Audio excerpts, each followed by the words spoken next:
IPL 2024 play offs race నుంచి Mumbai Indians జట్టు నిష్క్రమించింది. Sunrisers Hyderabad, Lucknow Super Giants మధ్య జరిగిన మ్యాచ్ ఫలితంతో హార్దిక్ పాండ్యా టీం టాప్ 4 ఆశలు ఆవిరైపోయాయి. లక్నోను హైదరాబాద్ చిత్తుగా ఓడించడంతో ఈ సీజన్లో ముంబై ప్రయాణం ముగిసినట్లయింది. ఈ క్యాష్ రిచ్ లీగ్ 17వ ఎడిషన్లో 7వ విజయం నమోదు చేసిన హైదరాబాద్ జట్ మొత్తంగా 14 పాయింట్లు సాధించి నెట్ రన్ రేట్ ని మెరుగుపరుచుకుని పాయింట్ల పట్టికలో 3వ స్థానానికి చేరుకుంది.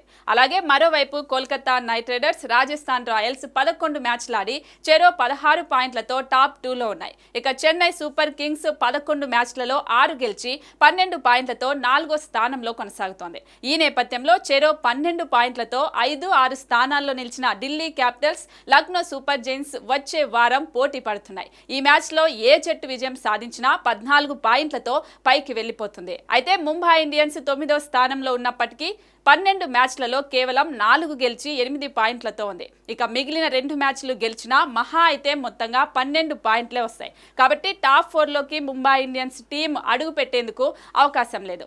అలాగే చివరి స్థానంలో ఉన్న గుజరాత్ టైటాన్స్ కు ఇంకో 3 మ్యాచ్లు ఆడాల్సి ఉంది. ఈ నేపథ్యంలో కేకేఆర్, రాజస్థాన్, సన్ రైజర్స్ దాదాపుగా ప్లే ఆఫ్స్ బెర్త్ ఖరారు చేసుకోగా ముంబై టోర్నీ నుంచి నిష్క్రమించినట్లయింది.